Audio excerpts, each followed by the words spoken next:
세상에 떠도는 기묘한 괴담들. 첫 번째 이야기. 흉가와 다름없는 낡은 집에서 실제로 겪었던 실화괴담. 학생 시절 낡은 목조 맨션에 살았던 때의 일이다. 벌써 10년도 더 지난 옛 이야기지만 맨션에는 어느 방이나 학생들만 살고 있었다. 합판으로 된 베니어 벽에는 구멍이나 낡은 것을 감추기 위해 여기저기 포스터가 붙어 있었다. 오래전에 붙여진 포스터는 습기 때문에 부풀어 올라 왼쪽 모서리 부근이 벽에서 많이 뜯어져 있었다. 천장에 있는 환기용 구멍에서 들어오는 얼마 안 되는 바람에 그 떠오른 부분이 희미하게 바삭바삭 흔들리곤 했다. 9월에 접어들었음에도 한여름 이상으로 푹푹 찌는 늦더위에 딱히 무엇을 하지도 않고 그저 뒹굴고 있었지만 힘들면서도 마음은 편한 날이 계속되었다.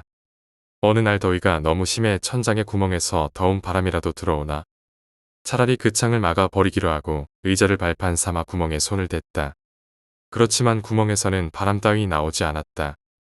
오히려 그것은 열 수도 없는 단순한 장식이었다. 작은 금이 이리저리 가 있는 하얀 플라스틱 판을 천장에 나사로 고정한 것이었다. 더운 데다 힘까지 빠진 나는 묘한 것을 알아차렸다. 벽에 있는 포스터가 가끔씩 바스락거리며 흔들리는 것은 왜지? 포스터가 흔들리는 것은 선풍기를 쓰는 여름의 일만은 아니었다. 여태껏 환기구로부터 나온 바람이라고 생각하고 있었지만 환기구는 가짜니 바람이 나올 리 없었다. 쥐일까? 이 맨션은 오래된 목조 건물이지만 쥐가 나왔다는 이야기는 아직 들어보진 못했다. 그렇게 생각하고 나니 비뚤어지게 붙어있는 포스터가 왠지 마음에 걸렸다. 똑바로 붙이면 되겠지만 왠지 모르게 건드리는 것이 불안했다. 포스터의 왼쪽 귀는 계속해서 큰 움직임으로 흔들리고 있었다. 기분 나쁘다는 생각이 계속 들어 마침내 나는 겨울이 되기 전에 이사를 하게 되었다. 포스터는 후배에게 부탁해 모두 태워버렸다. 이사할 때 카메라로 사진을 찍던 친구가 있었는데 사진을 현상했더니 우연히 포스터가 붙어있던 그곳을 찍은 사진이 한 장 있었다. 그 사진에는 포스터 바로 뒤의 모습이 찍혀 있었다. 정확히 10엔 동전 정도의 크기로 포스터에 젖혀진 귀 부근에 검고 주름살 투성이의 남자가 코 윗 부분만 내민 채 이쪽을 보고 있었다. 여러분의 방은 괜찮은가? 혹시 벽에서 이상한 소리가 나지는 않는가? 두 번째 이야기. 혼란스러운 아침. 바로 어제 아침의 일이었다. 야근을 하게 되어 아침 해가 뜨고 나서야 일을 마무리했다. 10시에 출근한 동생에게 근무를 맡기고 나는 취침 준비를 했다. 그냥 사무실 한켠의 라꾸라꾸 침대에서 잠을 자야 했다. 늘상 있는 일이기 때문에 동생과 근무 교대를 함과 동시에 눈을 감자마자 잠이 들었다. 나는 가위에 자주 눌리기 때문에 이제는 가위 눌림을 인지할 수 있는 상황까지 오게 되었다. 잠깐 잠이 들었다 싶었는데 가위 눌림이 시작되었다. 스스로 체감하기엔 눕자마자, 아니 눈 감자마자 가위 눌림에 당한 느낌이었다. 말은 나오지 않고 소리를 내보려 몸을 움직이려 발버둥 쳤지만 움직여지지 않았다. 뭐라 소리를 내려 했는데 느낌상 으버버버 정도 밖으로 새어나가는 것 같았다. 웃기는 건 사무실 천장을 내가 보고 있다는 것이었다. 버둥버둥 대다가 소리를 지르며 깨어났다. 동생과 팀장님이 괜찮냐며 내 옆으로 다가왔다. 나는 괜찮다고 하며 내가 무슨 소리 내지 않았냐고 물어봤는데 그냥 신음소리를 내길래 왔다고 했다. 나는 다시 잠에 들었다. 그런데 또 바로 가위에 눌렸다. 동생과 팀장님이 자리로 돌아가는 게 보이는데 나는 가위에 눌려버렸다. 그리고 대략 아침 10시인데 무서울 게 없을 시간인데 이런 현상이 무서워지기 시작했다. 게다가 자꾸 누군가 옆에서 나를 툭툭 치고 있었다. 가위 눌림이니까 그런 거라고 그냥 스스로 마인드 컨트롤을 해보지만 잠깐 사이에 연속으로 가위가 눌리다 보니 조금은 무서웠다. 스스로 이것은 가위 눌림이라고 애써 진정하다 보니 또 가위 눌림이 풀렸다. 바로 벌떡 일어나서 주변을 봤는데 생각보다 사무실이 아주 조용했다. 이게 뭔가 싶은 마음을 추스리며 사무실을 가로질러 화장실에 가다가 보니 아직 아무도 출근을 하지 않았더라. 어디부터가 꿈이고 어디부터가 가위 눌림인지 매우 혼란스러운 아침이었다. 세 번째 이야기. 여름옷. 어느 지방에 스키를 타러 갔던 때의 이야기다. 차로 가게 되었는데 지도를 보던 도중 이쪽이 가까운 거 아니야? 라는 이야기가 나와서 딱히 눈도 오지 않았기 때문에 산을 넘어가는 길로 가기로 했다. 갑작스럽게 차선이 1차선으로 바뀌고 좁은 산길이 계속되었다. 친구가 불안한 듯이 말했다. 이거 완전히 잘못 온 것 같은데. 그래도 지도에서 봤을 때는 이쪽이 가까웠어. 고개 넘어가면 바로야. 나도 잘못 왔다 싶었지만 눈도 전혀 내리지 않고 유턴을 할 수 있는 곳도 없었기 때문에 산길을 계속 나아갔다. 울창하게 우거진 나무들, 민가 하나 눈에 띄지 않는 산길. 경쾌한 음악이 흐르는 차 안과는 반대로 우리 두 사람은 말 없이 깊은 밤의 산길을 한결같이 묵묵히 나아가고 있었다. 민가 하나 보지 못하고 1시간 가까이 달려서 드디어 고개에 도착한 그때 친구가 말했다. 저쪽에 누가 있어. 친구의 목소리에 나도 사람의 모습을 알아차렸다. 속도를 늦춰서 가까이 가보니 그 사람은 아무래도 우리를 향해서 손을 흔드는 것처럼 보였다. 나이는 30대쯤일까? 이쪽에 손을 흔들며 생글생글 웃고 있었다. 그는 우리 차의 창문을 콩콩하고 두드렸다. 하지만 밖이 너무나도 추웠기 때문에 목소리가 들릴 정도로 몇 센치 정도만 문을 내렸다. 이야, 큰일 났습니다. 저쪽에서 차가 멈춰버렸어요. 도와주시지 않겠습니까? 왠지 나와 친구는 조용히 있었다. 그 남자는 작게 연 창문 틈으로 손가락을 집어넣었다. 열어주세요, 좀. 문은 잠겨 있지만 밖에서 딸가닥거리며 문을 열려고 하는 소리가 들렸다. 좀 열어줘요. 웃고 있는 얼굴과는 정반대로 딸가닥거리며 문을 열려는 소리는 더욱 커져갔다. 열어줘, 열어줘. 거기다 남자는 문을 열기 위해 필사적으로 달려들었다. 출발하자. 절대 문 열지 마. 친구가 그렇게 말하자 나는 바로 엑셀을 밟아 그 남성을 버려둔 채 그 자리를 떠났다. 드디어 민가가 보일 무렵 침묵하고 있던 친구가 조용히 말했다. 저기, 알아차렸었지, 너도? 그 사람, 이런 한겨울인데도 여름 옷을 입고 있었어. 거기다 이런 추운 날씨에 입김조차 나지 않다니 저런 건 살아있는 사람이 아냐. 네 번째 이야기, 가평의 부대. 나는 경기도 가평에 있는 기계화 부대를 전역했다. 후반기 교육을 받고 오는 타 조종수들과 달리 전신병 교육대에서 바로 승무보직을 받고 왔기 때문에 돌기갑이라고 불리며 놀림도 많이 받고 고생도 했지만 정작 내가 군 생활 중에 힘들었던 순간을 뽑으라면 혹한기, 유격, 3개월짜리 전술훈련도 아닌 사단 검열이었다. 검열은 보통 2~3달 전부터 기본적인 준비를 해서 1달 전부터는 숨 돌릴 틈 없이 계속되는데 그 덕분에 장갑차에 문제가 생기면 일과가 8, 9시에 끝나는 날도 있을 정도로 모두들 스트레스와 피로에 시달리면서 준비를 한다. 검열 당일이 되면 원장을 찬 사람들이 엔진실과 장갑차 내외부를 둘러보면서 샅샅이 음을 찾아내게 된다. 지적을 당하면 우리를 통솔하는 정비관이 욕을 먹기 때문에 검열이 끝나기 전까지 하루가 멀다 하고 집합과 갈굼 속에서 생활하게 된다. 일병일 때 맞이했던 첫 검열의 충격과 공포를 뒤로 한 채 어느덧 병장이 되어 두 번째 검열을 맞이했을 때의 일이다. 모자라는 부품과 공구 등을 다른 중대 장비호에서 훔쳐와서 채워 넣기도 하고 장갑차 세차를 하기도 하면서 검열 당일이 되었다. 검열 시간이 시작되었다고 해도 검열관이 내 차 앞에 당도하는 순간까지 몰래 눈치 보면서 엔진실 안을 청소한다거나 하는 일이 다반사였다. 3중대였던 나는 2중대의 검열관이 도는 것을 보고 몰래 기름이 흐른 흔적은 없는지 청소하고 있던 때였다. 비명소리가 들렸다. 모두들 소리가 들리는 곳으로 뛰어간 곳에는 새빨갛게 물들어 있는 엔진이 보였다. 검열은 그렇게 끝이 났다.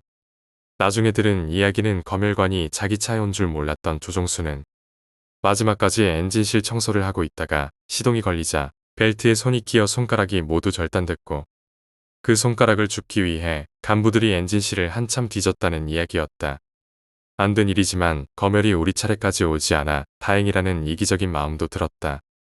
며칠 후 나는 검열도 끝났으니 하루 정도는 꾀병으로 일과를 제껴도 되지 않을까 하는 생각으로 의무실로 향했다. 아픈 연기에 열중하며 의무실 앞에 도착했을 때 나는 의무실 앞에 있던 그와 마주쳤다. 그는 뭉툭해진 손을 들여다보고 있었지만 나는 그의 앞을 지나 의무실에 들어갈 수 없었다. 마주친 상태에서 움직일 수가 없었다. 그의 얼굴에는 괴로움, 슬픔, 걱정, 분노 그 어떤 표정도 없었다. 사람이 표정이 없다는 게 그렇게 무섭게 느껴질 수 있다는 게 아니 그런 표정 자체를 사람이 지을 수 있다는 게 무서웠다. 전역한 지 한참이 지났지만 지금까지도 가끔 그의 얼굴이 떠오를 때면 소름이 돋는다. 귀신 이야기는 좋아하지만 귀신에 대해 겪은 적도 믿지도 않는 나로서는 가장 무서웠던 기억이다.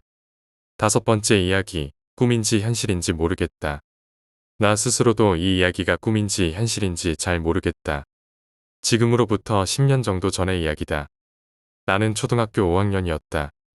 여름방학이 되어 사이타마현에서 혼자 살고 계셨던 할아버지 댁에 놀러가게 되었다. 일주일 정도 할아버지 댁에서 묵었다. 그리고 우리 집으로 돌아가는 날이 되었다. 돌아갈 때 할아버지께서는 내게 옛날에 쓰던 쌍안경을 주셨다. 할아버지가 집을 청소하다가 장롱 안에서 찾은 것이라고 하셨다. 지금은 쓸 일도 없다면서 나에게 주셨다. 나는 그것을 가지고 집으로 왔다. 그 쌍안경은 매우 먼 곳에 있는 것도 보였다. 나는 집 베란다에서 쌍안경으로 자주 하늘을 바라봤다. 푸른 하늘, 구름, 달, 별을 보는 것이 습관처럼 매주 이어졌다. 그리고 어느 밤 나는 시덥잖은 호기심의 쌍안경으로 다른 사람의 집을 들여다보게 되었다. 대부분의 집은 커튼을 쳐놓고 있었지만 어느 아파트에 한 방만 커튼으로 가려지지 않은 방이 있었다. 커튼을 치지 않았다기보다는 커튼이 없었던 것 같다. 그 방에는 여자 한 명이 혼자 살고 있었다. 나는 그 집을 매일 엿보게 되었다. 언제나 여자 한 명이 있었다. 그 사람은 20살 정도 되어 보이는 매우 예쁜 사람이었다. 나는 매일 저녁 쌍안경으로 그 사람의 집을 들여다봤다. 그런 날이 3개월 정도 계속되었다. 어느 밤 나는 언제나처럼 그 여자의 방을 훔쳐보고 있었다. 이 날은 방이 어두워서 아직 그녀는 돌아오지 않은 것 같았다. 그리고 갑자기 그 방에 불이 켜졌다. 나는 그녀가 돌아온 것으로 생각하고 쌍안경을 들여다봤다. 쌍안경으로 보니 여자와 더불어 본 적 없는 남자가 있었다. 나는 누구인가 싶었지만 그다지 궁금하게 생각하지는 않았다. 그러나 남자는 일주일에 2~3번 여자의 방에 찾아오게 되었다. 남자가 그 방에서 밤을 지내는 일도 있었다. 왜인지는 모르겠지만 나는 조금씩 그 남자가 싫어졌다. 그 남자의 존재가 나에게 곧 분노였다. 나는 그 남자를 위협하기로 했다. 여자의 방에 오지 말라는 뜻으로 경고를 하기로 했다. 그래서 생각한 것이 남자가 언제나 타고 오는 차에 장난을 치는 것이었다. 그 남자는 언제나 아파트의 옆에 있는 맨션 앞에 차를 세웠다. 어느 날 나는 그 맨션의 8층에서 남자가 차를 타고 오기를 기다렸다. 그리고 1시간 정도 지나 남자가 언제나처럼 차를 타고 왔다. 그리고 언제나처럼 맨션 앞에 차를 댔다. 남자는 차에서 내려 옆에 아파트로 들어갔다. 그때는 오후 4시 정도였다. 아직 하늘은 밝았지만 그다지 사람이 보이지 않았다. 나는 지금 움직이지 않으면 이제 기회는 없다고 생각했다. 그러나 위협을 한다고 해도 무엇을 어떻게 할지까지는 생각하고 있지 않았다. 그때 눈에 들어온 것이 맨션 복도에 놓여 있던 소화기였다. 맨션의 8층에서 소화기를 떨어뜨리면 확실히 차가 부서질 것이다. 그래서 나는 소화기를 던지기로 했다. 그러나 아무래도 실제로 하는 것은 주저하게 되었다. 그리고 던질까 말까 고민하는 동안 초등학교 저학년 정도의 남자아이 2명이 이리로 올라왔다. 나는 스스로 소화기를 던지는 것이 부담스러웠기 때문에 그 아이들에게 대신 시키기로 마음먹었다. 나는 아이들을 불렀다. 그리고는 말했다. 이 소화기를 아래의 차에 던져봐. 재미있어. 그러나 두 아이는 조금 무서워했다. 하지만 나는 저 자동차에 던지면 좋은 거 줄게. 라고 말했다. 그러자 그 소녀는 조금 망설이면서도 소화기를 던져버렸다. 던진 것까지는 좋았지만 그 소화기는 바람에 흔들려서 차에 맞지 않고 맨션의 1층에서 놀고 있던 여자아이의 머리에 맞아버렸다.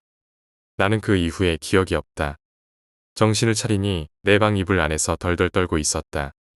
나는 경찰에 잡혀가는 거야라고 계속 생각했지만 10년이 지난 지금도 경찰은 찾아오지 않았다. 뭐랄까, 그때의 기억은 그다지 남아있지 않다. 그렇기 때문에 어쩌면 나의 꿈일지도 모른다. 그렇지만 할아버지에게 쌍안경을 받은 것은 확실하다. 그 이후로 쌍안경으로 그 아파트의 방을 들여다본 적은 없다. 맨션에서 떨어진 소화기에 맞아 죽은 소녀의 뉴스도 들은 적이 없다. 맨션에서 소화기를 던진 것은 꿈인 걸까? 6번째 이야기, 비오는 날의 데이트.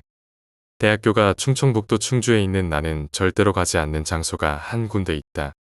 탄금대다. 충주 자체가 안개가 많은 곳이라 학교 앞에 서 있어도 학교가 안 보일 정도로 무척 안개가 많이 끼는 곳이다. 탄금대 자체도 옆이 바로 호수라 그런지 더더욱 안개가 많이 낀다고 한다. 남자친구와 있었던 일이다. 비가 오는 날 너무 걷고 싶어서 평소에는 생각도 한 적 없던 탄금대에 가게 되었다. 안개가 많이 끼어서 음산한 가운데 아랑곳하지 않고 남자친구와 함께 산책을 갔다. 그런데 조금 걷다 보니 멀리서 이상한 소리가 났다. 허업, 허업, 윽하는 소리. 꼭 다친 사람들의 소리 같았다. 거친 숨소리와 고통에 찬 신음소리 같달까. 남자친구는 사람을 구해야겠다는 생각 하나로 그 소리를 향해서 달려갔다. 그러나 나는 사람을 다치게 한 사람도 같이 있을까봐 겁이 났다. 분명히 가까이 나는 소리 같았지만 사람은 보이지 않았다. 이상한 분위기에 겁이 난 나는 남자친구에게 차로 돌아가자고 집으로 가자고 졸랐다. 남자친구와 차를 향해 뛰었다. 얼마나 뛰었을까? 갑자기 시야에 피투성이인 사람들이 한 사람 두 사람씩 보이기 시작했다. 여자, 남자, 아이 할 것 없이 머리가 반쪽으로 쪼개진 듯 피가 철철 흘러 온몸이 피투성이었다. 분명 살아있는 사람이 아닌 것 같았다. 그런 사람 아닌 존재들이 우리를 향해 오고 있었다. 그 순간 눈물이 나기 시작했다. 손발이 벌벌 떨려 어떻게 해야 할지 몰랐다. 다리에 힘이 풀려 주저앉았다. 남자친구가 손을 꽉 잡아서 나를 끌고 가지 않았더라면 나는 그 상태로 기절했을지도 모른다. 그렇게 차로 돌아가 남자친구와 나는 자취방으로 돌아갈 수 있었지만 그때 그 모습은 잊히지 않았다. 그나마 지금은 시간이 많이 흘러 다행이다. 구체적인 모습들은 기억나지 않으니까. 참고로 그때 나를 이끌어 주었던 남자친구와는 남자친구가 바람나서 지금은 헤어졌다. 그때 그 귀신들이 남자친구 차에 붙어서 따라다니길 빈다. 7번째 이야기, 피아노. 나는 오랫동안 음악을 해왔기 때문에 음악에 관련된 귀신 이야기를 자주 듣곤 한다. 이 이야기도 그중 하나다. 지금은 꿈을 포기하고 락 음악을 하고 있지만 옛날 클래식 피아니스트를 목표로 했을 때의 이야기다.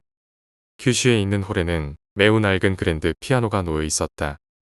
종종 그리 크지 않은 콩쿠르가 그 홀에서 열리곤 했다. 나는 그 콩쿠르에서 처음으로 우승을 했고 피아노를 가르쳐 주시던 선생님과 기뻐하고 있었다. 선생님을 모시고 다른 제자들과 함께 식사를 하고 있을 때였다. 선생님이 조금 취하셔서 홀에 가서 모두 같이 작은 연주회를 하자고 제안하셨다. 그 홀은 선생님의 아버지가 지은 것이어서 우리는 밤에도 자유롭게 드나들 수 있었다. 우리는 잔뜩 들떠서 모두 같이 선생님의 부인이 운전하는 차를 타고 홀로 향했다. 각자 자신이 가장 자신 있는 곡을 순서대로 연주하기 시작했다. 그런데 5번째로 한 여자아이가 치고 있던 도중 기분이 나빠라고 말하면서 피아노에 머리를 대고 엎드려 버렸다. 평소에는 상냥한 선생님이었지만 이유를 알 수 없게 갑자기 화를 내시며 이제 피아노에서 떨어져라. 웃기지 마라. 음악에 대한 모독이야. 너 같은 녀석은 제자도 아니다. 소리치기 시작했다. 나는 이유도 모른 채 당황하고 있었는데 곧이어 다른 아이들까지 그녀에게 소리치기 시작했다. 분명 모두 방금 전까지 기분 좋게 즐기고 있었고 아무런 이상이 없었다. 하지만 모두들 갑자기 사람이 바뀐 것 같은 모습으로 그 아이에게 화를 내고 있었다. 그리고 그 여자아이는 갑자기 일어섰다가 새파란 얼굴로 쓰러져 버렸다. 그러자 곧 모두들 평소처럼 돌아왔고 급히 앰뷸런스를 불렀다. 그녀는 원인을 알 수 없는 상태로 5일 동안 의식을 잃고 있었다고 한다. 그리고 의식이 돌아온 이후에도 그녀는 2번 다시 피아노에 손을 대지 않았다고 한다. 8번째 이야기, 부모님이 늦게 오실 때는 거실에서 자야만 했다. 지금은 재개발 중이라 다시 짓고 있지만 당시 부모님께서 처음으로 장만하신 집으로 이사가서 겪은 일이다. 우리 집은 3층 빌라로 우리 가족이 사는 곳은 1층이었다. 내 방은 현관문 바로 왼쪽 방이었는데 작은 창문이 있는 벽 쪽으로 침대를 두었다.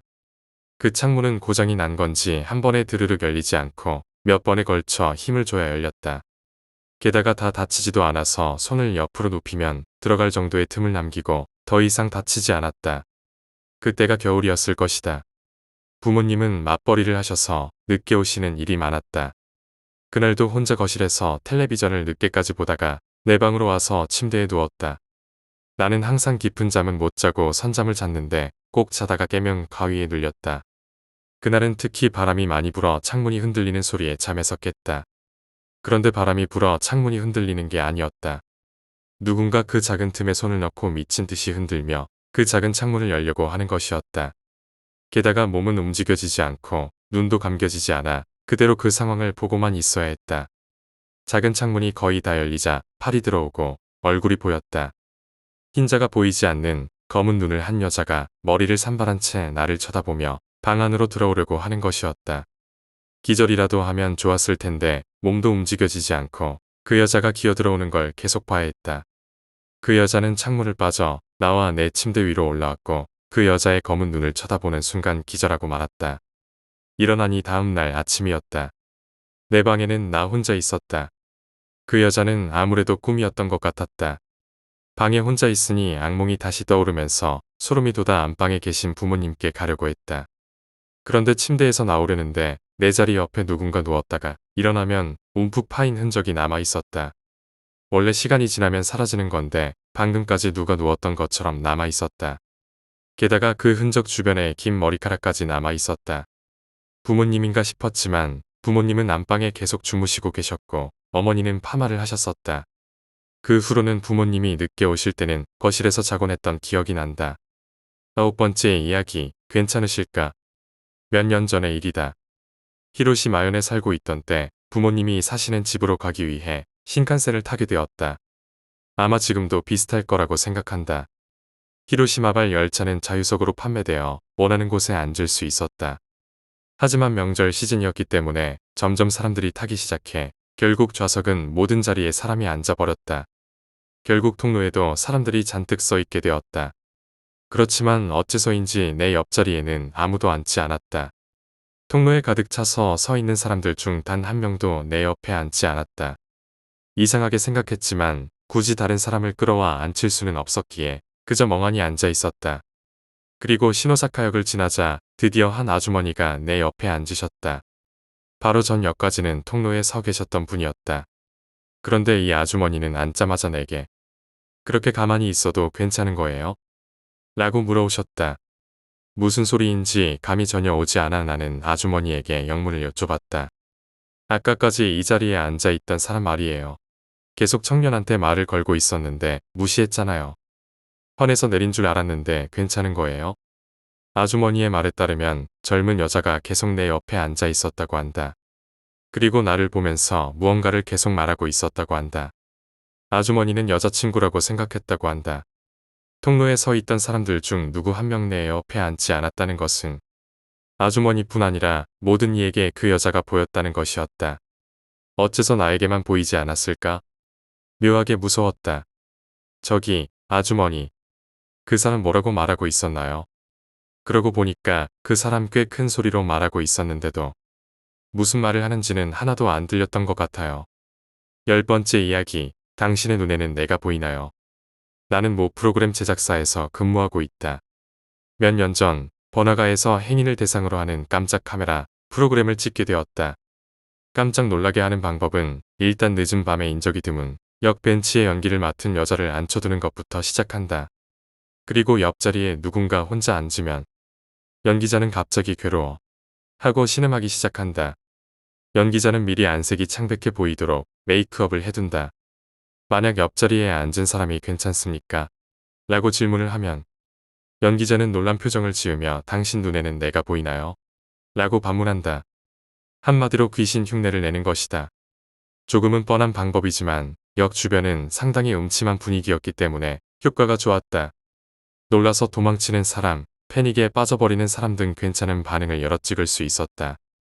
슬슬 시간이 새벽이 되어 우리는 다음 사람까지만 찍고 돌아가기로 하고 연기자를 준비시키고 카메라를 켠 채 대기하고 있었다. 그러자 곧 셀러리맨 같은 느낌의 중년 남자가 혼자 역에 들어왔다.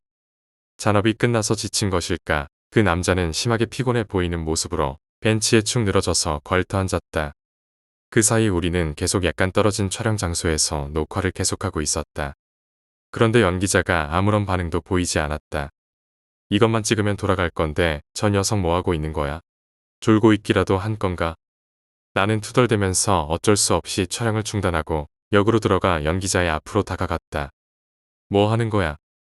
왜 그러세요? 멍하니 나를 바라보는 연기자 앞에 서서 나는 셀러리맨을 가리켰다. 왜 그러냐니. 사람이 왔으면 연기를 시작해야지. 네? 그러니까 아직 아무도 안 왔잖아요. 나는 뒤돌아서 셀러리맨이 앉아있던 벤치로 눈을 돌렸다. 그 남자는 내가 연기자와 옥신각신하던 사이 일어나 있었다. 그리고 그 남자는 나를 보며 말했다. 당신 눈에는 내가 보이나요? 11번째 이야기, 비니. 내가 초등학교 다닐 때 이야기다. 내겐 남동생이 하나 있다. 당시 내가 6학년이었으니 동생은 3학년이었다. 그날 저녁 나는 밥을 너무 많이 먹었더니 평소보다 일찍 잠들었다. 동생은 TV를 마저 본다며 늦게까지 안 자고 버티고 있었다. 얼마나 잠들었을까? 한참 자고 있었는데 갑자기 배가 욱신거리기 시작했다. 나는 너무 아파서 부모님을 부르고 싶었지만 온몸이 움직이지 않았다. 심지어 눈조차도 뜨지 못했다. 그렇게 몇 분이 지났을까? 배가 아픈 것이 멈추고 동시에 몸이 움직이기 시작했다. 욱신거리는 배를 쥐고 일어나 보니 어머니께서 옆에 계셨다. 나는 어머니께서 내가 걱정돼서 오셨구나라고 생각했는데 어머니는 동생을 끌어안은 채로 바로 구조대에 전화하셨고 이윽고 동생은 구급차에 실려 병원에 갔다. 참으로 당황스러운 상황이었지만 병원에 따라가서 듣게 된 이야기는 실로 놀라운 것이었다. 자정이 좀 넘은 시각. 그땐 가족 모두가 잠들었었는데 어머니께서 이상한 꿈을 꾸시고는 일어나셨다고 한다. 그리고는 무심코 옆을 봤는데 크게 놀라 쓰러지실 뻔하셨단다. 동생이 눈에 흰자위만 보인 채 깔깔 웃으면서 내 배 위에서 뛰고 있었다고 한다. 어머니께서 깜짝 놀라 동생을 끌어안은 채 말리셨고 동생은 곧이어 기절했던 것이다. 그 후로는 동생에게 그날과 같은 일은 없었다. 하지만 그때 동생은 왜 그랬던 것일까? 정말 사람들이 말하는 비내가 아니었을까? 12번째 이야기, 우등반. 내 친구가 겪은 일이다. 내가 다녔던 고등학교는 수원시에 있는 시 고등학교다. 현재는 특별히 공부를 잘하는 학교가 아닌 것 같지만 내가 다닌 90년대 말에는 수원시에서는 공부 많이 시키기로 꽤 유명한 학교였다. 그 중에서도 상위 50등 정도에 속하는 학생들은 노력반이라고 하여 보충 수업과 야간 자율학습이 이루어지는 교실이 따로 있었다. 그 교실은 책걸상도 특이하게 생겨서 개인 책상이 아니라 2명씩 같이 쓰게 되어 있었고 의자마저도 2명이 같이 앉는 것으로 가로가 길게 되어 있었다. 그 의자의 장점은 역시나 누워서 잘 수 있다는 것이다. 게다가 책상이 좀 높은 편이라 잘만 누워있으면 보이지도 않았다. 어느 날이었다. 내 친구도 그날 마침 피곤하기도 했고 짝도 일이 있어 먼저 가버린지라 야간 자율학습이 시작되자마자 의자에 누워잤다. 친구는 한참을 자다가 조금씩 웅성거리는 소리가 들려오기에 쉬는 시간인 줄 알고 살짝 눈을 떴다. 몸을 모루 세워 잤기에 책상 밑으로 앞자리 사람의 발이 먼저 눈에 들어왔다. 그런데 실내화를 신은 두 사람의 다리가 좌우로 흔들거리고 있었다. 정신없이 흔들거리던 다리를 한참 쳐다보던 친구는 갑자기 벌떡 일어났다. 앞에서 흔들거리는 두 사람의 다리는 모두 오른쪽 다리였다. 게다가 앞자리에는 아무도 앉아있지 않았다. 13번째 이야기, 애군. 작년 3월, 나와 여동생이 동시에 대학에 합격했다. 둘 다 다른 지방의 대학에 다니게 되었기 때문에 4월부터 집에는 부모님만 계시게 됐다. 그렇게 되자 집이 비어 어머니가 적적해할까봐 걱정한 아버지께서 개를 사왔다. 결국 집구석에 개집을 만들고 개를 기르게 됐다. 그리고 학기가 시작하자 나와 여동생은 각자 하숙집에서 생활하게 됐다. 그로부터 시간이 조금 흘러 나는 5월 즈음에 집으로 돌아왔다. 그런데 어머니가 대단히 큰 형태로 깁스를 하고 계셨다. 무슨 일 있었어요? 하고 여쭤봤다. 그러자 어머니는 교통사고가 나서 쇄골이 부러졌단다. 라고 대답하셨다. 길을 건너다 자동차의 옆구리를 부딪혀 날아가 전치 3주의 골절상을 입으셨다는 것이다. 이것뿐이라면 어디서나 일어날 수 있는 평범한 사고였을 것이다. 하지만 사고는 여기서 끝나지 않았다. 그때는 주변을 잘 보고 다녀야죠. 부주의하니까 사고가 나는 거예요라고 웃고 넘어갔지만 설마 나에게도 안 좋은 일이 일어날 것이라고는 생각조차 하지 못했다. 어머니의 사고는 7월 중순에 일어난 것이었다. 그리고 그로부터 2개월 정도 전에 아버지가 뒤에서 갑자기 누군가에게 머리를 얻어맞는 일이 있었다. 또한 어머니가 사고를 당한 이유는 여동생이 자살하려고 하는 것을 막기 위해서였다는 것이다. 여동생은 어릴 적부터 가끔 히스테리를 일으키는 일이 있었다. 이번에는 집에 돌아온 직후에 남자친구에게 일방적으로 이별 통보를 받고 그 괴로움을 이기지 못해 자포자기하고 가출을 했었다고 한다. 그리고 동생의 친구가 동생이 있는 곳을 알려줘서 어머니가 달려가던 도중 갑작스럽게 옆에서 나타난 차에 치였다는 것이다. 올해는 우리 집에 애기 끼네 같아. 너도 혹시 모르니까 조심하거라. 그렇게 말하고 어머니는 저녁밥을 짓기 시작하셨다. 그로부터 이틀 뒤 나는 초등학교 때 묻은 타임캡슐을 꺼내기 위해 친구들과 만나기로 했다. 나는 오랜만에 친구들을 만날 생각에 신이 나서 초등학교로 향했다. 한껏 신나게 자전거 페달을 밟으며 달려가다 모퉁이로 커브를 꺾은 순간 눈앞에서 빨간 차가 나타났다. 그 후의 기억은 무척 애매하다. 나중에 들은 이야기에 따르면 나는 자동차에 받쳐서 날아갔다고 한다. 7m 정도를 그대로 날아간 뒤 아스팔트에 부딪혀서 뒤통수에서 피를 흘리며 온몸에서 경련이 일어났다고 한다. 그 후 다행히 근처 사람들의 도움으로 간신히 집 주소만 말하고 그대로 병원으로 옮겨졌다. 다행히도 생각보다 큰 부상은 아니었지만 머리를 8바늘이나 꿰매는 큰 상처가 났다. 병원에서 돌아온 후 나를 빼고 타임캡슐을 열었던 친구들 중 한 명이 찾아와 내 물건들을 주고 갔다. 그중 미래의 자신에게 쓴 편지가 있었다. 그리고 그 편지를 읽고 나는 경악을 금할 수 없었다. 거기에는 벌써 죽어 있을지도 몰라. 사고나 다른 이유로 라고 써져 있었다. 초등학생이 미래의 자신에게 쓰는 편지라고는 도저히 생각할 수 없는 내용이었다. 나중에 가족 모두에게 안 좋은 일이 덮친 것을 이상하게 여긴 할아버지가 조사를 해보셨다고 한다. 알고 보니 계집의 위치가 불단의 구석, 게다가 남서쪽에 있었던 것이 문제였다. 집에 찾아온 풍수사의 말에 따르면 불단이 막아주고 있던 아기문의 결계를 개가 부순 탓에 그 방향에서 애군이 날아왔다는 것이다. 아기문은 음행가들이 동남방의 귀문과 더불어 거리는 방향이라고 한다. 깜짝 놀란 우리 가족은 바로 계집을 옮기고 불단이 있는 방을 깨끗이 청소했다. 그 이후로는 별다른 사고는 없었다. 하지만 계집을 옮긴 지 정확히 1년이 되던 날 개가 갑자기 죽어버렸다. 애군을 모두 가지고 가준 것일까? 그런 생각이 들어서 너무나도 무서웠다. 14번째 이야기, 무서운 손님. 이모가 어렸을 때 외갓집은 민박을 하고 있었다. 여름이면 해수욕객들이 잔뜩 밀려들어와서 그럭저럭 장사는 잘 되고 있었다. 그러던 어느 날 한 남자가 하룻밤 묵게 해달라며 찾아왔다.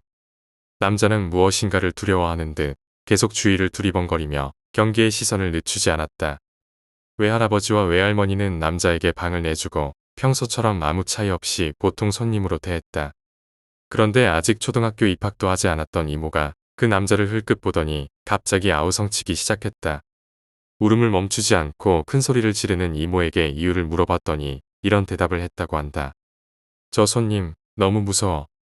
손님에게 실례되는 말이다 보니 결국 이모는 다른 방으로 옮겨서 겨우 재웠다고 한다. 그런데 다음날 이른 아침 민박집에 경찰이 찾아왔다. 강도살인으로 지명수배된 범인이 이 근처로 도망쳐 왔다는 것이다. 경찰이 내민 범인의 얼굴 사진은 어제 외갓집에 왔던 그 남자였다. 깜짝 놀란 외할아버지는 경찰과 함께 남자의 방으로 가서 그 자리에서 남자를 체포했다고 한다. 경찰에 의하면 그 손님은 얼마 전에 한 노파를 살해하고 금품을 빼앗아 도망쳤던 범인이었다고 한다. 그 이야기를 들은 외할아버지는 다시 한번 놀라고 말았다. 이모가 전날 그 남자가 무섭다고 말한 이유는 다른 것이 아니었다. 남자의 등 뒤에 엎혀있는 할머니가 무섭다는 것이었다.